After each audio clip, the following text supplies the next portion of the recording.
I have a confession to make. Not a big fan of 3D printing. I know, the technology is incredible. It's freaking awesome, actually. Like, it's super futuristic. But I've always felt it churns out more rinky-dink plastic landfill trinkets than actual quality products. Like a bunch of stuff that never needed to exist in the first place. And if it does make something that actually serves a purpose, it just feels like the play school version of the real thing. Too bulbous, too plasticky, too disposable. I prefer titanium, machined aluminum, precision gears, premium hardwood, and rubberized touch points. You know, Arca Swiss, not Sunpack. This has been my dirty secret because for however I feel about 3D printing, I actually love all the innovators out there using it to create affordable and sometimes obscure products that are helping to keep film photography alive. It could be a product that unlocks a fun new way of taking pictures. Like these adapters that let me shoot 35mm panos in my medium format camera. Or maybe it's a hard to find part that saves some old film camera from an early grave. Like this 3D printed mirror stop for my 645 Pro TL. Even fully functioning hot shoe mounted light meters like this cute little guy from Ravenni Labs. And of course, a bunch of you innovators are now making affordable, full-fledged 3D printed cameras, unlocking previously cost-prohibitive formats to more people. Formats near and dear to my heart, like 6x17 and 4x5. You 3D printing believers are helping to grow the community I love so much. And so I thank you. Also, I'm sorry, because, well, I too am a believer now. Thanks to what's in this box.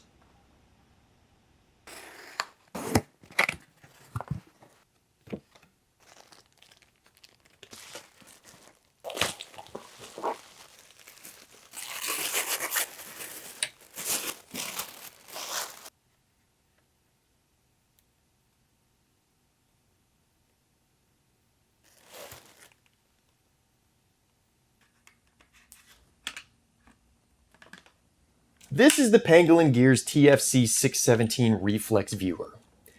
You'll notice my name's on it. That's because I designed this thing. I mean, pretty much. I designed the original prototype that it's based on. Let me take you back to the start. And I know, I've been talking a lot about the Shen Hao TFC617A lately, but bear with me. This will be the last time for a while. This is a panoramic view camera. That means focus and composition are done on a ground glass, not through a viewfinder. You see the image exactly as it'll appear on the negative, same size and everything. Now, I typically have to get under a focusing hood to do this, which kind of sucks, to be honest. It's a freaking sauna in there if I'm shooting in the desert heat, and I just really hate getting under the hood when I'm doing cityscapes on the side of a busy road, especially at dawn or dusk. I can't explain that one other than, I don't know, it looks dorky, and I just feel like someone's gonna sneak up on me. Like some passing scoundrel is gonna catch me unawares, rough me up, and abscond with my wallet. Or maybe some high schoolers are gonna throw a root beer float at me from their hot rod. My fears are rooted mostly in turn-of-the-century bandits and 1950s rockabilly teenagers. Look, I know it sounds stupid, but try standing on the side of a busy road by yourself with a bag over your head after the sun's gone down. See how comfortable you feel. Then try it in a seedy part of Los Angeles at 4 in the morning. I want to be relaxed when I'm out there taking pictures. That's the whole point. I don't want to be worrying about highwaymen and bebop cool cats. The real nuisance of a view camera is that the image on your ground glass is upside down. Yeah, you kind of get used to it, I guess, and it's magical at first, but the charm most certainly wears off, and then it's just a pain in the ass. It makes composition tricky for obvious reasons. So about 5 months ago, I set out to make a reflex viewer for this camera. What is a reflex viewer? Nobody asked. Well, it's a mirror that attaches to the back of your camera, turning the image upright and negating the need for a focusing hood. These are nothing new. It's not uncommon for 4x5 cameras to have a folding version attached. A company called Photodiox makes a bunch of them. By the way, Want to know why it's called a reflex viewer? And one of these is called a single lens reflex camera? Well, reflex means a reflected source of light.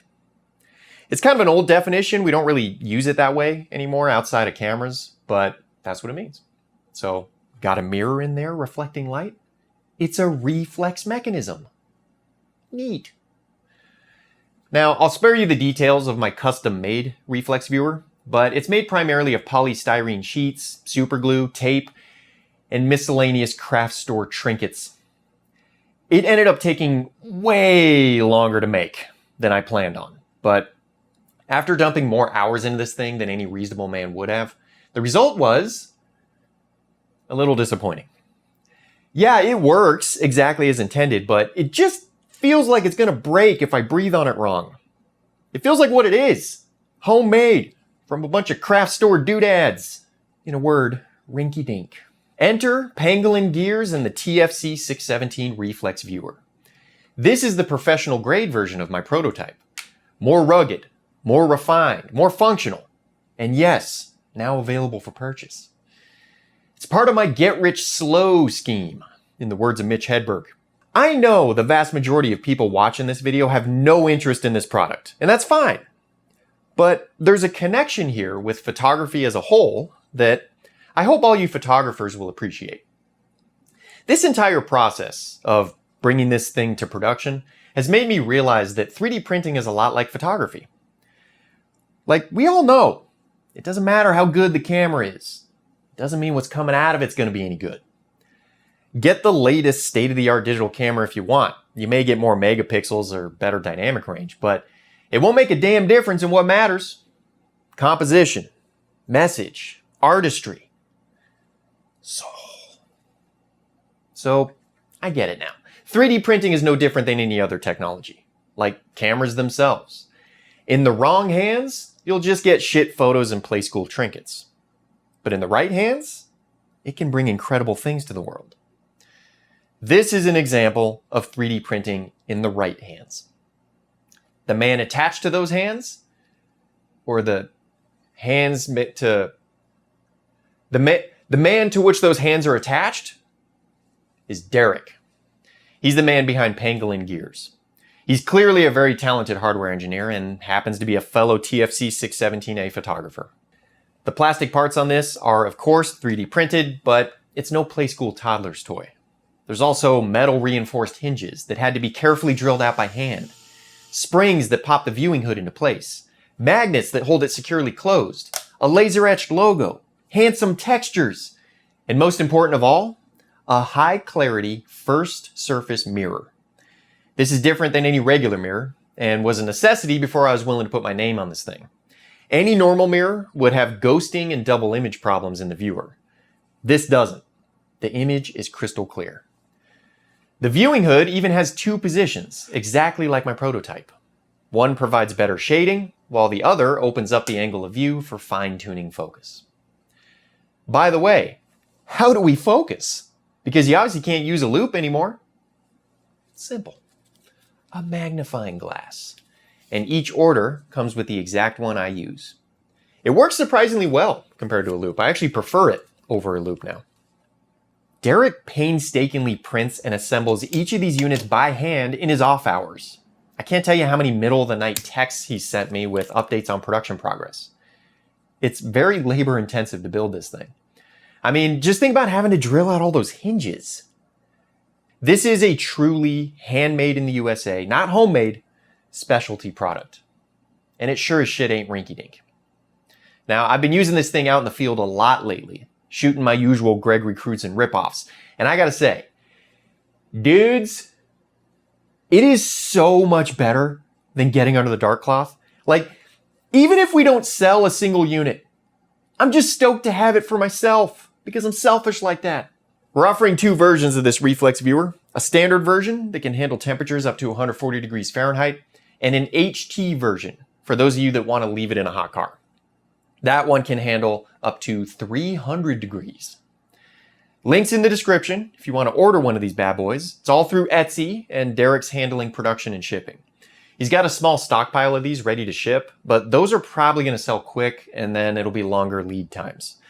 Make sure you check the product listing description for updates on production times. We're also working on making a more permanent solution to the film flatness problem of this camera. If you'd like to be notified of that, feel free to join the mailing list, also linked in the description, so I can let you know if we come up with something. Or more accurately, if Darak comes up with something. Now, before you send me an email asking, we currently have no plans to adapt this thing to any other camera. Never say never, I guess, but this was a massive production just to figure it out for one camera that we both happen to own. It would be quite an undertaking to figure it out for a bunch of cameras we can't even get our hands on. So, a huge thank you to Darak at Pangolin Gears. He is the reason this thing exists. And this is the first time I've ever had an invention from my brain come to life as a real-world product, and it's pretty damn satisfying. So, 3D printing? You won my heart. I get it now. Thanks for watching. I'll see you next time.